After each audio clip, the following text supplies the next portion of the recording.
दौड़ता दिखा वो सांसद। यूपी की पुलिस को 10 किलोमीटर तक दौड़ाया, जबरदस्त तरीके से दौड़ाया। यूपी की पुलिस को पता ही नहीं चला कि सांसद कहां गायब हो गया।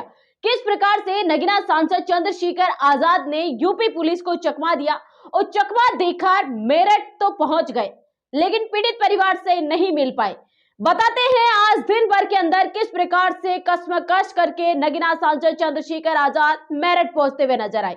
यहां तक कि चंद्रशेखर आजाद को लेकर पहले से ही प्रशासन की भारी नजर थी। चंद्रशेखर आजाद जहां पर एयरपोर्ट पर उतरे उस वक्त भी उनके साथ फॉर्मल ड्रेस के अंदर पुलिस है उनकी निगरानी कर रही थी और चंद्रशेखर आजाद के ऊपर नजर गड़ाए बैठी थी।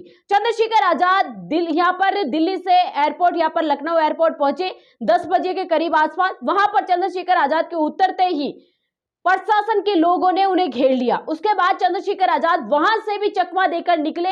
उसके बाद क्या था, गाजीपुर बॉर्डर के ऊपर चंद्रशेखर आजाद का इंतजार कर रही थी यूपी पुलिस।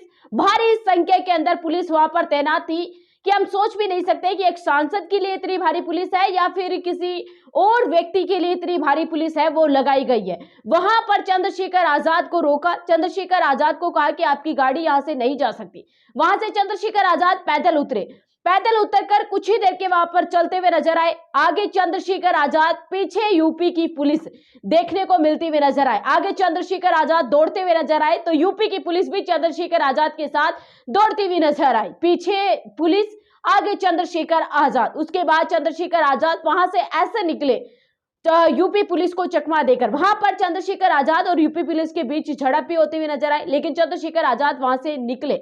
जैसे ही चंद्रशेखर आजाद वहां से चकमा देकर निकले, वहां पर पहले से ही यहां पर भीम आर्मी के समर्थक बाइक लेकर खड़े थे और चंद्रशेखर आजाद बाइक पर यहां पर निकल पड़े बिना किसी सुरक्षा के।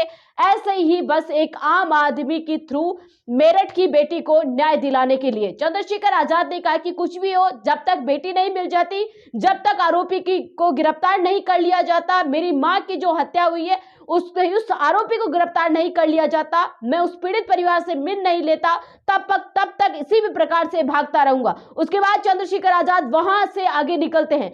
फिर वहां पर टोल प्लाजा के ऊपर चंद्रशेखर आजाद का इंतजार किया जाता है। वहां पर भी चंद्रशेखर आजाद को पुलिस रोक लेती है। लेकिन फिर क्या था, मेरठ की बॉर्डर के ऊपर चंद्रशेखर आजाद पहुंचते हैं काशी टोल प्लाजा के ऊपर। वहां पर 500 से ज्यादा भारी संख्या के अंदर पुलिस बल तैनात, सीआरपीएफ के जवान तैनात, पहले से ही लाठी डंडे हाथों में लेकर तैयार थी प्रशासन।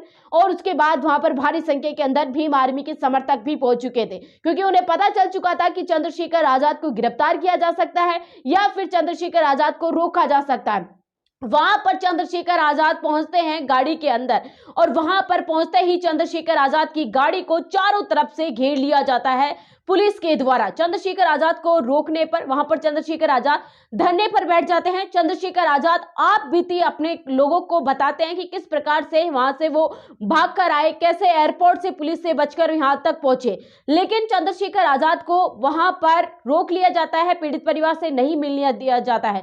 देर रात तक चंद्रशेखर आजाद वहां पर धरने पर बैठे रहते हैं। पुलिस और चंद्रशेखर आजाद की कशमकश यहां तक भी नहीं रुकती है। उसके बावजूद भी वहां पर वो सांसद चंद्रशेखर आजाद पूरी तरीके से यहां पर पुलिस प्रशासन से लड़ता हुआ नजर आता है। चंद्रशेखर आजाद ये कहते हुए नजर आते हैं कि मुझे गिरफ्तार करना है, कर लीजिए, मुझे उठाना है यहां से उठा लीजिए। वहां से चंद्रशेखर आजाद को उठाया जाता है। इस मामले को लेकर चंद्रशेखर आजाद को उसके बाद गिरफ्तार कर लिया जाता है और यहां पर जो भीम आर्मी आजाद समाज पार्टी के नेता है उनके ऊपर प्रशासन के द्वारा लाठीचार्ज भी की जाती है। चंद्रशेखर आजाद का एक बयान सामने निकल कर आता है कि मैं अपने कार्यकर्ताओं को ऐसे नहीं छोड़ सकता, मुझे अपने कार्यकर्ताओं की सुरक्षा जरूरी है। यानी कि चंद्रशेखर आजाद को प्रशासन ने दबाव में लिया होगा कि अगर आप यहां से नहीं उठते तो आपके कार्यकर्ताओं के ऊपर लाठीचार्ज की जाएगी। इसी को लेकर ही चंद्रशेखर आजाद का यह बयान सामने निकल कर आया। तो इस प्रकार से सड़क के ऊपर यूपी की सड़कों पर चंद्रशेखर आजाद सांसद दौड़ता हुआ नजर आया और यहां पर इस घटना को लेकर वो बोलते हुए नजर आए। अब देखने वाली बड़ी बात होगी इस घटना को लेकर चंद्रशेखर आजाद पीड़ित परिवार से मिल पाएंगे या नहीं मिल पाएंगे। फिलहाल के लिए इस मामले के अंदर चंद्रशेखर आजाद को वहां से डिटेन किया, उसके बाद दिल्ली लाकर यहां पर पुलिस ने छोड़ दिया। इस मामले के अंदर दिन भर इस प्रकार से क्या कुछ होता हुआ नजर आया वो हमने आपको बताया।